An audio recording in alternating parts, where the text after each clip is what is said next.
Dios mío, pinche chingadera.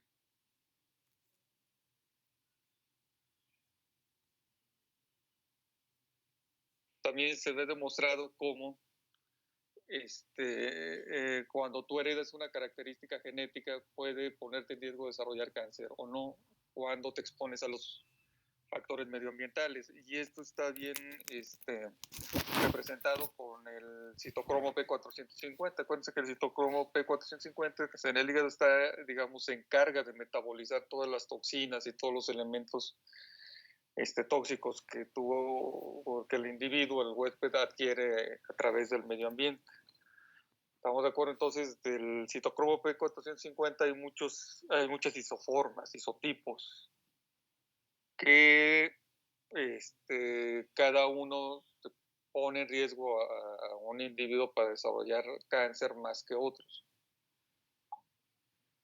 Y, por ejemplo, esto es lo que de cierta manera pudiese llegar a explicar cómo hay pacientes que fuman toda su vida y nunca van a desarrollar cáncer, y otros que sí que fuman y van a desarrollar cáncer, inclusive algunos en etapas tempranas. Bueno, eso tiene que ver cómo metabolizas también todos los elementos tóxicos del tabaco, ¿no?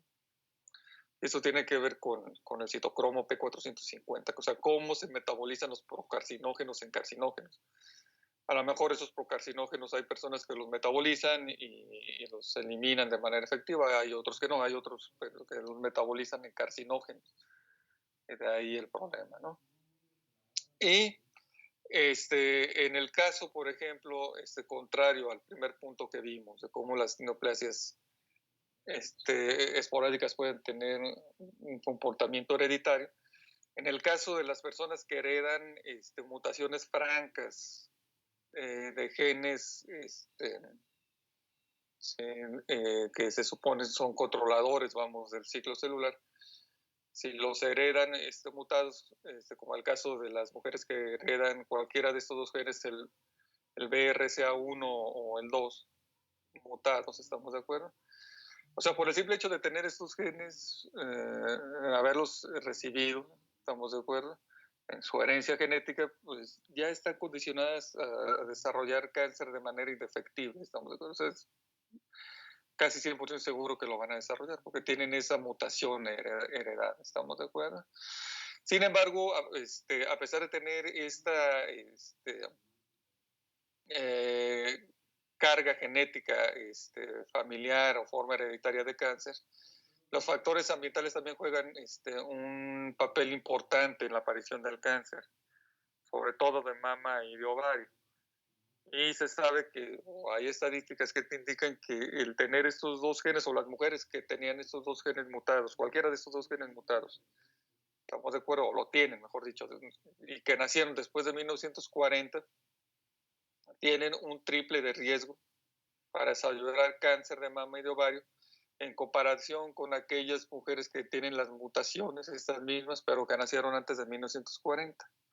Y eso tiene que ver con dos situaciones medioambientales que generan que, a pesar de que las mujeres que nacieron en 1940 tengan el mismo gen mutado que las que nacieron antes de 1940, sí, estas que nacieron después de 1940 tienen sumado dos factores de riesgo medioambiental.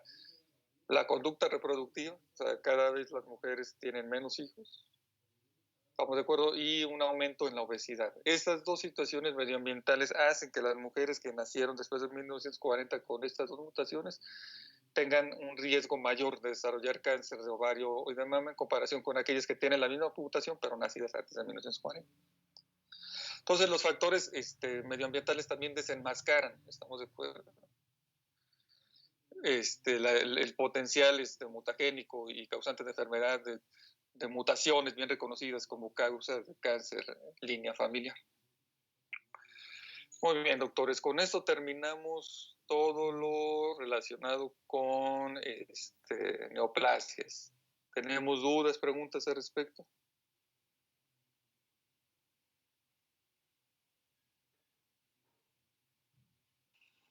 No, doctor, todo claro. Doctora María Cristina. Doctor, y por ejemplo, cuando usted dice que por conductas reproductivas a las mujeres que dejan de tener hijos, eso se refiere como al cáncer cervicuterino, ¿verdad? No, cáncer, generalmente es cáncer de seno. Y en este caso cáncer de ovario, pero generalmente es cáncer de seno. El que con mayor frecuencia aparece en este escenario de la falta de reproducción. El cáncer de ovario también puede, digamos, dar problemas o puede aparecer en este contexto.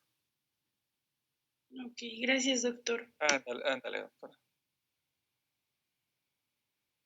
Muy bien, doctores, entonces continuemos. Y empecemos a ver enfermedades genéticas. Entonces, hay cierta nomenclatura que hay que recordar, o existe cierta nomenclatura que hay que recordar. Estamos de acuerdo a entender. Para conectarse, estamos de acuerdo para poder captar todo este concepto de genética en enfermedades genéticas. Cuando hablamos de trastornos hereditarios o familiares, estamos de acuerdo, son aquellos que se transmiten en los gametos de uno de los progenitores y afectan a las generaciones futuras. ¿Estamos de acuerdo? Esto lo de generación en generación lo vamos a quitar. Aunque no siempre son de generación en generación, a veces saltan generaciones.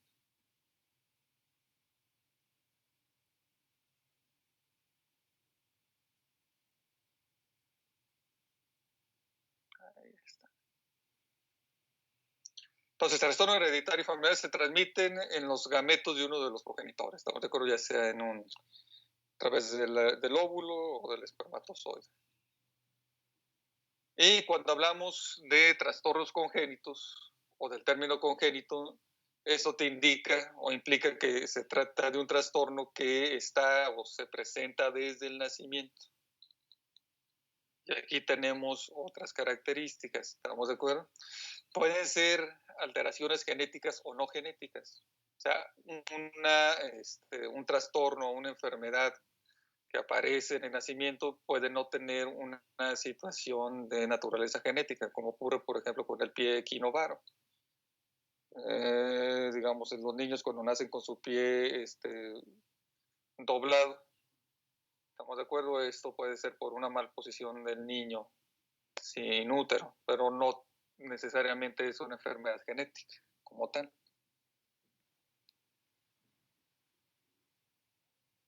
Hay alteraciones genéticas que no son congénitas. Hay muchos trastornos que sí tienen que ver, por ejemplo, con una mutación, o sea, son causados por mutaciones genéticas, pero que se manifiestan en etapas pues adultas de la vida, ¿estamos de acuerdo? El libro menciona la coria de Huntington, ¿estamos de acuerdo? Es una enfermedad parecida a la enfermedad de Parkinson, que tiene una mutación genética que se reconoce, pero que se manifiesta hasta la tercera, cuarta década de la vida, quinta década de la vida. Y es una enfermedad genética. Muy bien. Bueno, vamos a esperar para que lo anoten, doctor.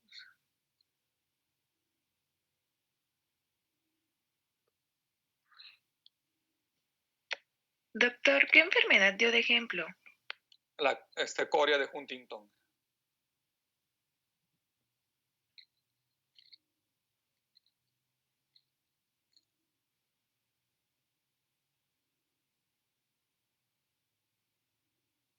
Lo voy a poner en el chat.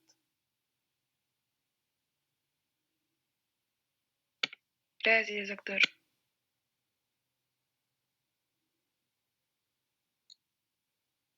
Espera.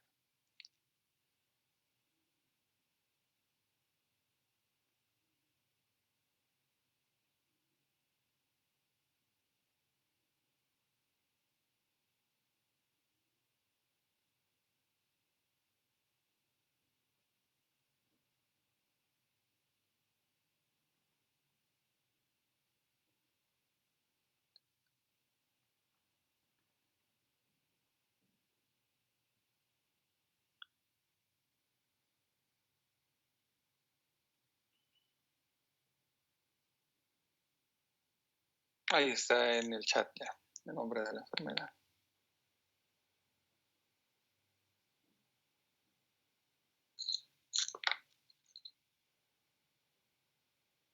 Muy bien, doctores. Entonces, dentro de esta misma nomenclatura, sí, ahorita les va a aparecer la pantalla, tenemos otro término, mutación. Mutación significa un cambio permanente en el ADN. Sí, y dentro de este mismo concepto tenemos que hay mutaciones que afectan a los gametos, o sea, que se van por la línea germinal, o mutaciones germinales, así se les llama. Y tenemos mutaciones somáticas, que afecta a las células somáticas.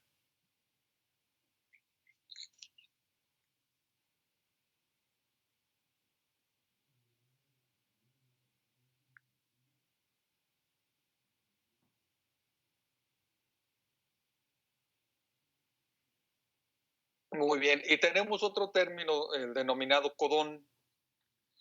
Generalmente, las mutaciones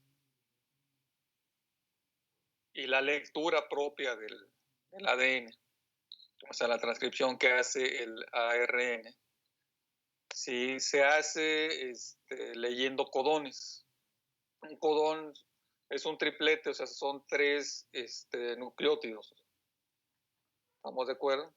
Entonces, la lectura, el inicio, la lectura y la finalización, porque hay codones de inicio, propiamente la lectura se da en tripletes, y la finalización se hace o sea, todo ocurre cada 3 nucleótidos, o sea, en codones, ¿estamos de acuerdo? O sea, la lectura no se hace, la transcripción que hace el ARN no se hace nucleótido tras nucleótido, no, es cada 3, ¿estamos de acuerdo? Entonces el codón es un triplete de 3 nucleótidos. ¿De acuerdo? Es la estructura de lectura, de inicio y de finalización de la transcripción del ADN.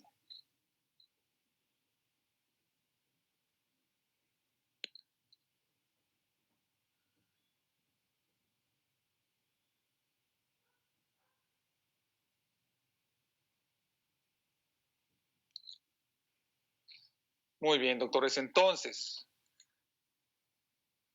¿cuál es la naturaleza de las anomalías genéticas? Bueno, la naturaleza de las anomalías genéticas son las mutaciones, ¿estamos de acuerdo? Y las alteraciones cromosómicas. En el caso de las mutaciones tenemos grupos, o están agrupadas en conjuntos que tienen que ver con, sobre todo, sus efectos finales, ¿no? Y en primer lugar tenemos aquellas mutaciones de genes que codifican proteínas.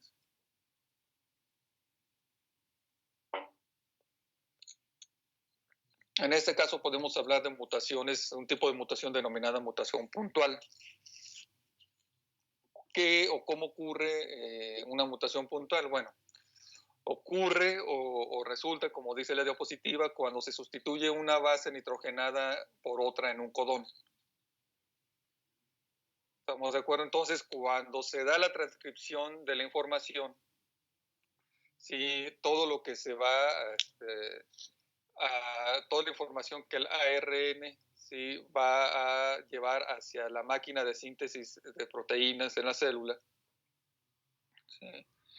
Va a generar que se produzca una proteína. Estamos de acuerdo que va a estar alterada porque va a haber un aminoácido cambiado, estamos de acuerdo, sustituido por otro. Y generalmente esto ocurre cuando se dan, digamos, en el contexto de las proteínas estructurales, no tanto en las enzimas o en otro tipo de proteínas, ¿sí? Y el ejemplo característico es la mutación de la cadena de la beta-hemoglobina en la drepanocitosis o en la anemia de células falciformes. ¿Qué es lo que ocurre en esta enfermedad? ¿Estamos de acuerdo? Bueno, en esta enfermedad, según el esquema, el dibujín que les va a aparecer en un momento, sí, lo normal estamos de acuerdo, es que en estos codones, vamos, de lectura, de transcripción del ADN por el ARN, la lectura, estamos de acuerdo, o el codón esté compuesto por citosina, guanina,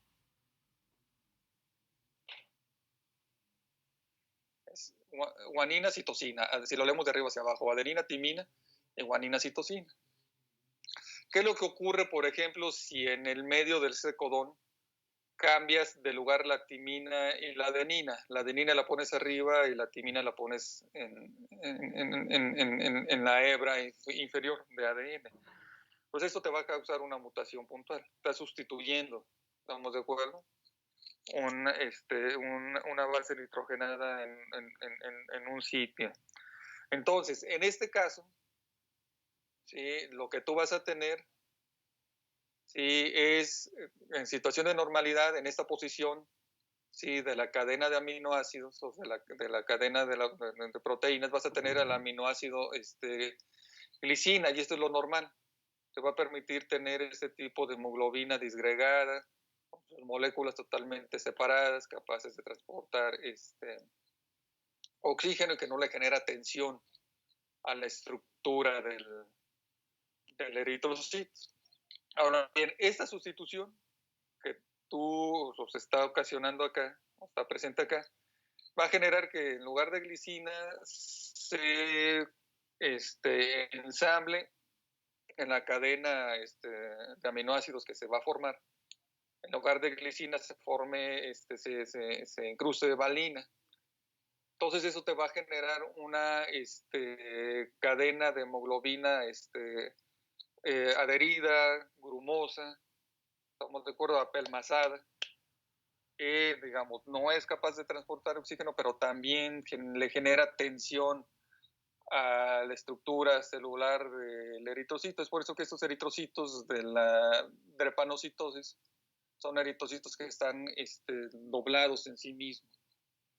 Estamos de acuerdo, tienen formas anómalas. Ese sería un ejemplo, digamos, muy típico de una enfermedad que se asocia a una mutación puntual.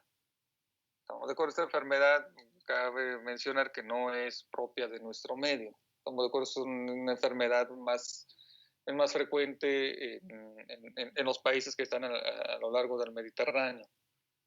¿Estamos de acuerdo? Entonces, pero bueno, como ejemplo sirve perfectamente. Y hay otras mutaciones denominadas mutaciones sin sentido.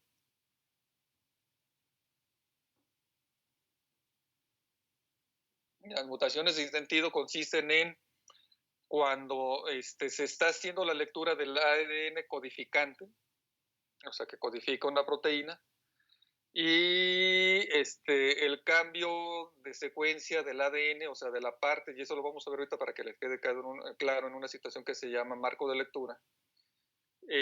Cuando la parte del ADN codificante que se lee normalmente, estamos de acuerdo, se le inserta un codón de finalización. Un codón de finalización es el codón o es un triplete que te indica o le indica al ARN que hasta ahí se tiene que leer, tiene que transcribir el ADN.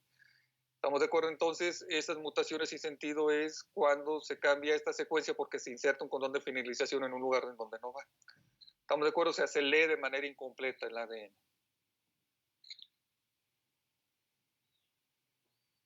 Y eso te va a generar, lógicamente, proteínas también con una cadena de aminoácidos totalmente incompleta.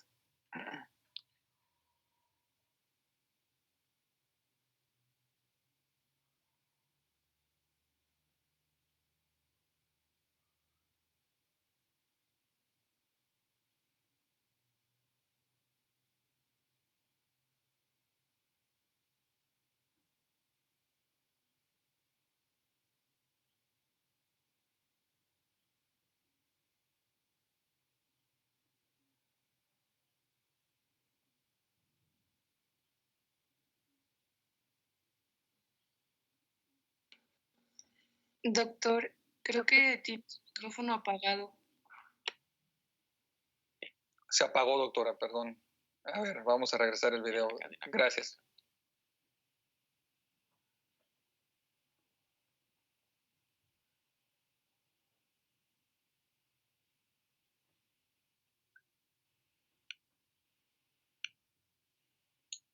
Ahí va otra vez. Al estudiar una secuencia anónima de ADN como esta que tenemos aquí en dirección 5', 3', tenemos que fijarnos en los 3 posibles marcos de lectura que se pueden originar. Estamos considerando solo una de las 2 cadenas del ADN, la cadena codificante.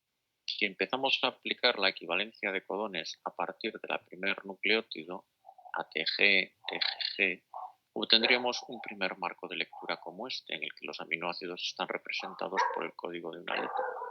Así, la ATG corresponde a una metionina y tendríamos también 3 codones de parada, TAA, TAG y TAA, señalados por asteriscos rojos. Nótese que estamos utilizando timinas en vez de uracilos porque estamos leyendo ADN. Sin embargo, podríamos empezar a leer en un segundo marco de lectura comenzando en la T, y así obtendríamos una secuencia de aminoácidos totalmente distinta. Incluso podríamos utilizar un tercer marco de lectura si empezamos a contar desde la G. La secuencia de aminoácidos sería nuevamente distinta a las 2 anteriores. Para saber cuál puede ser la auténtica secuencia de aminoácidos codificada por esta secuencia de ADN, tenemos que fijarnos en la presencia de codones de iniciación, metionininas, que vengan seguidos por una secuencia de aminoácidos que no esté interrumpida por codones de parada. Así, en el marco de lectura primero, en este caso, tendríamos un codón de parada que termina la síntesis proteica iniciada por esta metionina. Lo mismo sucedería en el marco de lectura tercero, en el que hay un codón de parada aquí y no se encuentra ninguna metionina iniciadora. Por tanto, deberíamos pensar que el marco de lectura que se utiliza en este caso es el segundo, con la iniciación en esta metionina seguida por un marco de lectura abierto que no contiene ningún codón de parada. Muy bien, doctores. No sé si entendieron este concepto del marco de lectura.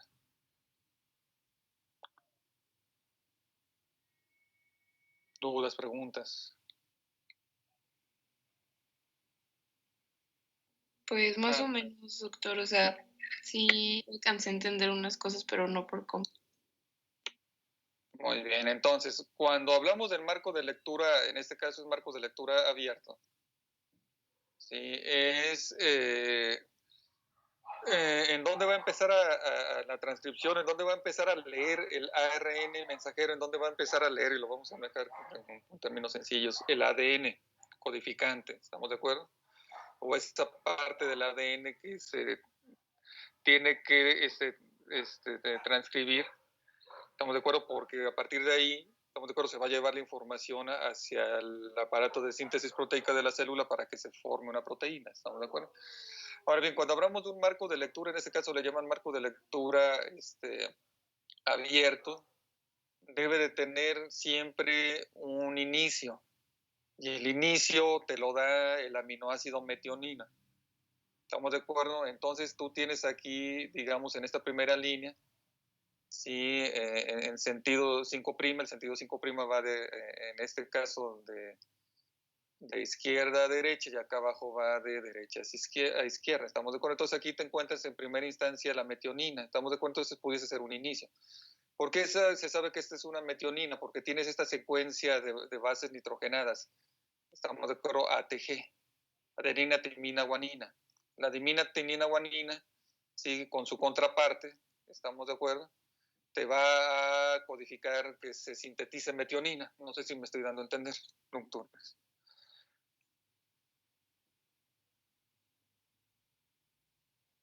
¿Sí o no, doctores? ¿Como que te cambia y te da una por otra, doctor? Sí, cada vez, o sea, es por eso que les digo que aquí esto se lea en codones, o sea, cada 3 bases nitrogenadas o cada 3 nucleótidos.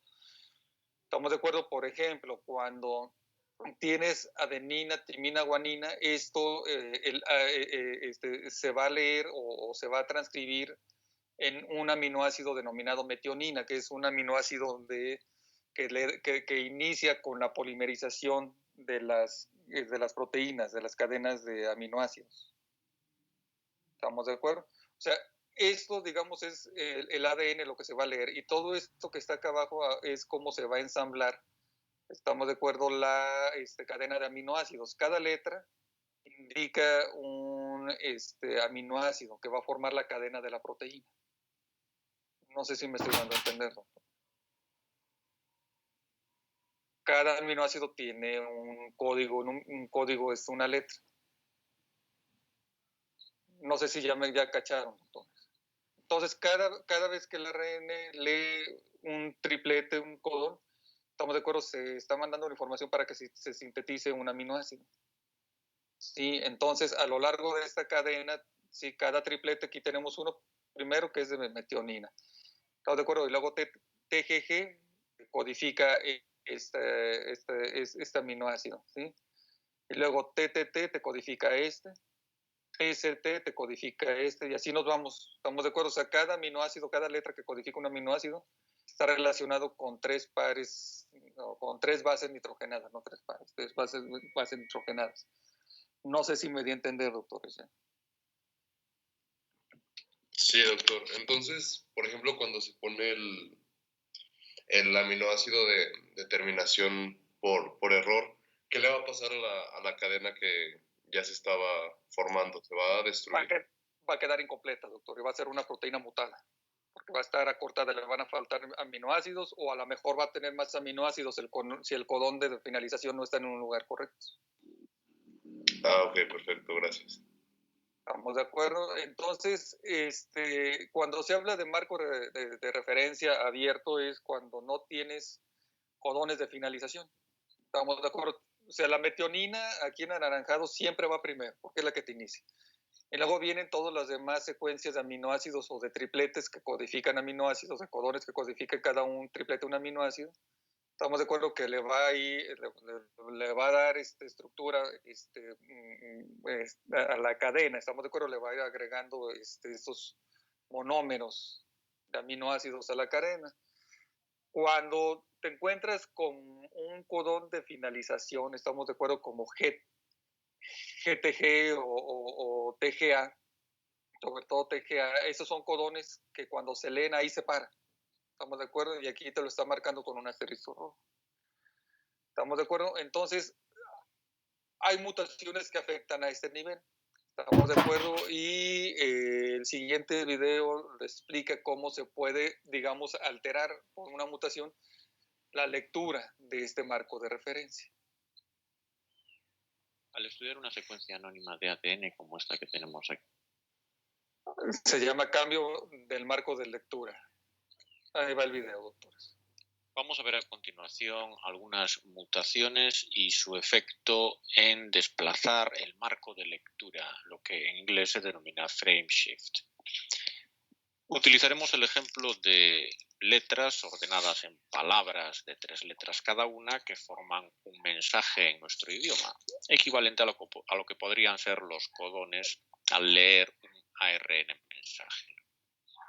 La inserción de un nucleótido en este mensaje, que sería esta A minúscula que hay aquí, desorganiza totalmente el mensaje a partir de esa inserción. Si volvemos a organizar las letras en palabras de 3 letras, vemos que no tiene sentido.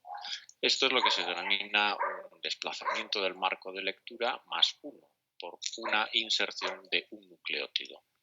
Lo mismo sucede si la inserción es de 2 letras. A partir de ese punto se desorganiza el mensaje, sería un desplazamiento del marco de lectura más 2. En cambio, cuando la inserción es de 3 letras, vemos que a partir de ese punto se mantiene el mismo marco de lectura, se mantiene el mensaje y el efecto sería la inserción de 2 nuevas palabras, de 2 nuevos aminoácidos en el caso del ADN. Esto mismo que hemos visto para inserciones, lógicamente también tiene lugar igual para deleciones. Y es importante darse cuenta que en aquellos casos en los que se desplaza el marco de lectura y se desorganiza, es muy frecuente que aparezcan por azar codones de parada prematuros, que además van a dar lugar a una proteína truncada. Muy bien, doctores, no sé si quedó claro eso. El ejemplo es muy, muy ilustrativo de cómo, digamos, en este caso el marco de lectura con palabras, no con códigos genéticos, ¿estamos de acuerdo? Si se le agrega o se le quita una base nitrogenada, ¿estamos de acuerdo? Un nucleótido, pues te lo altera. ya después no se lee de manera correcta, o al menos parcialmente no se puede leer de manera correcta. Y todo esto te va a generar una situación que se va a ver reflejada en cómo se va a sintetizar las proteínas. Van a sintetizar mal, van a ser proteínas mutadas. No sé si tengan dudas, preguntas respecto a esto. Créanme que esto es lo más fácil que encontré para dar a entender esto, pero díganme si tienen dudas o preguntas, doctores, respecto a esto. Doctor, ¿podría poner otra vez el video? ¿El segundo video? Sí, por favor. Claro.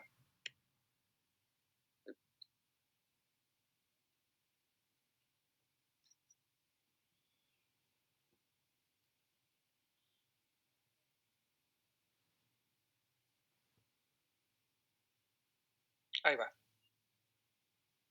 Vamos a ver a continuación algunas mutaciones y su efecto en desplazar el marco de lectura, lo que en inglés se denomina frame shift.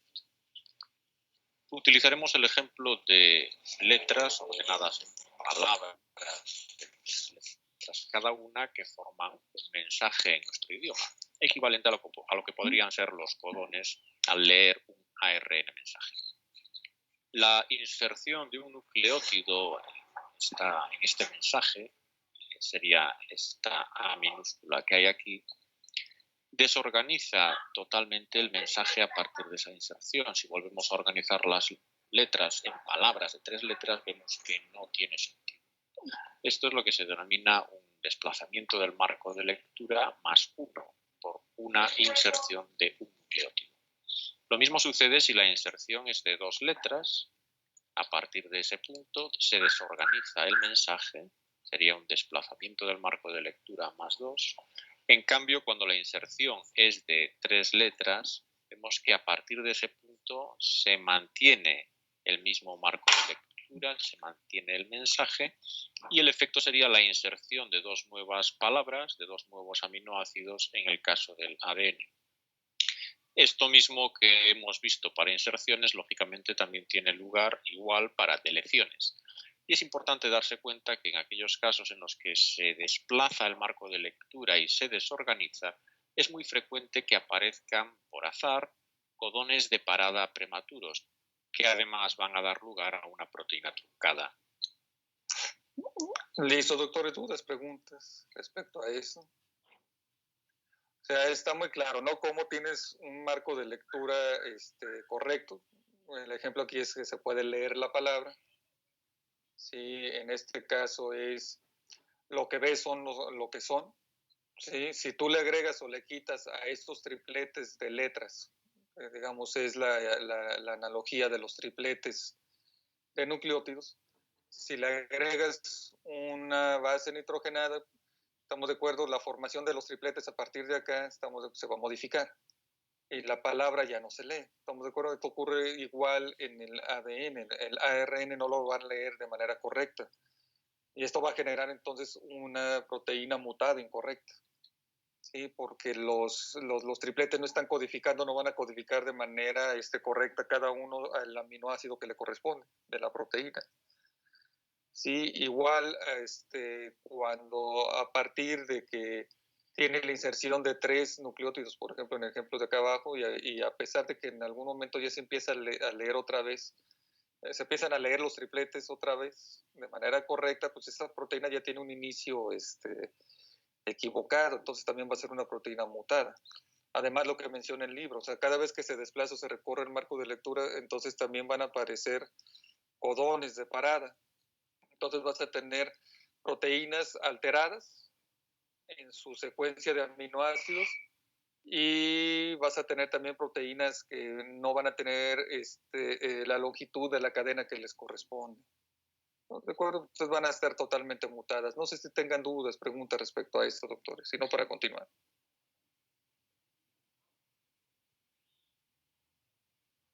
Nada, perfecto, doctores. Vamos a ver a continuación. Entonces, tenemos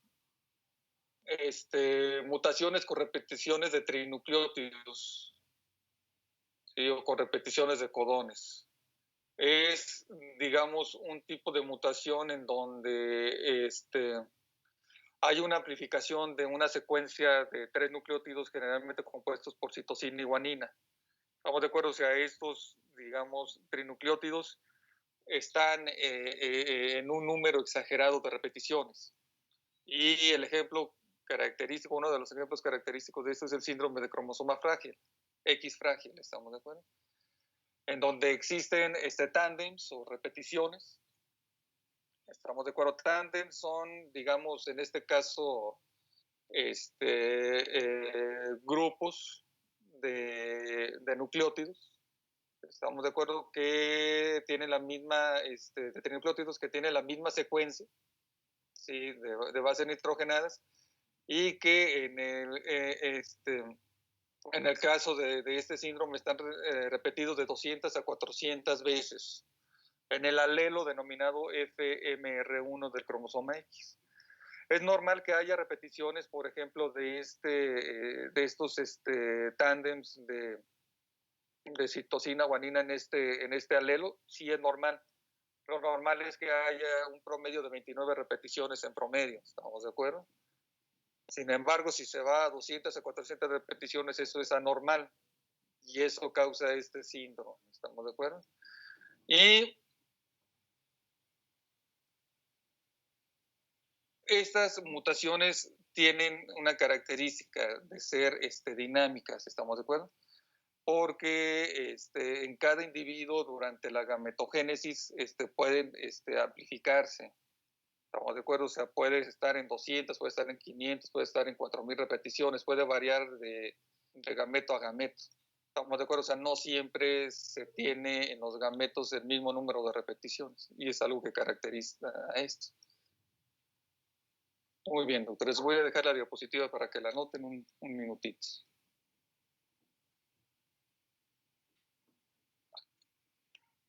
Doctor, es 400, ¿verdad? No 4000. Eran 4000 repeticiones, ¿no, doctora? ¿Tú viste algo diferente en el libro? A ver, vamos a revisar eso. En el libro viene así, doctor, de 200 a 4000. Ah, 4000. Ah, no, sí, es que yo lo mencioné porque usted dijo 400, no sé si Dije 400, doctora, no, son 4000, son 4000. Ah, ok. Sí, mencioné mal.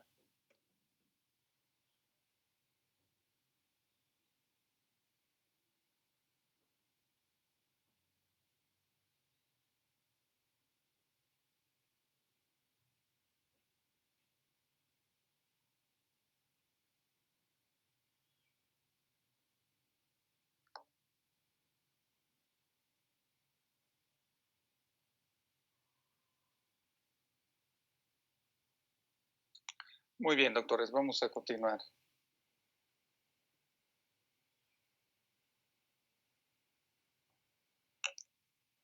Entonces, tenemos también variaciones estructurales que afectan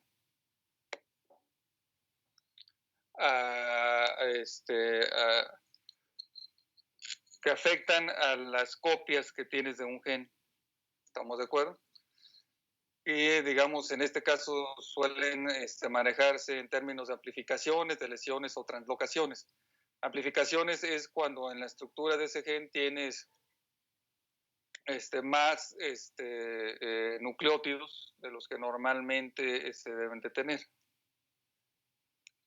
Cuando tienes de lesiones es cuando pierdes nucleótidos.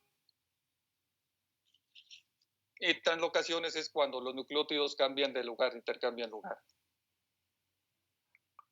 Pueden ser en líneas germinal, en línea somática, y el ejemplo característico es el denominado cromosoma Filadelfia, el famoso cromosoma Filadelfia que está relacionado con ciertos tipos de leucemia. Sí, en donde en el cromosoma Filadelfia se da una translocación entre el cromosoma 9 y el cromosoma 22 en dos genes, o entre los genes BCR y ABL, ¿estamos de acuerdo? sobre todo en esta leucemia mieloide crónica. ¿Cómo ocurre esta translocación?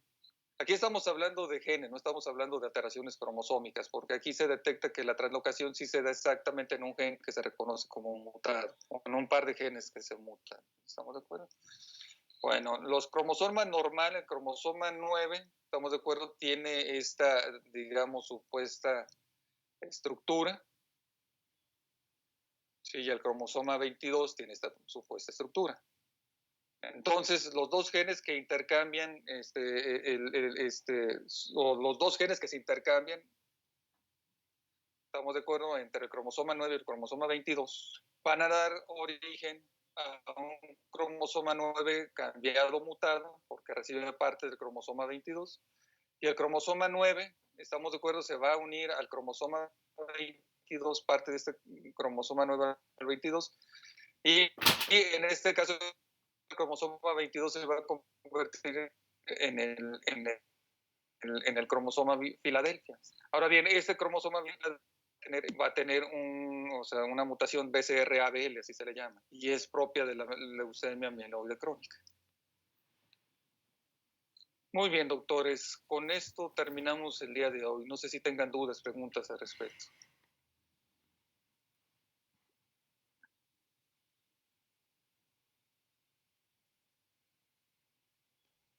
No, doctor.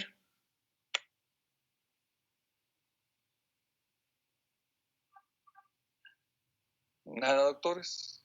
Muy bien. Vamos a dejar un momentito la imagen, si la quieren reproducir.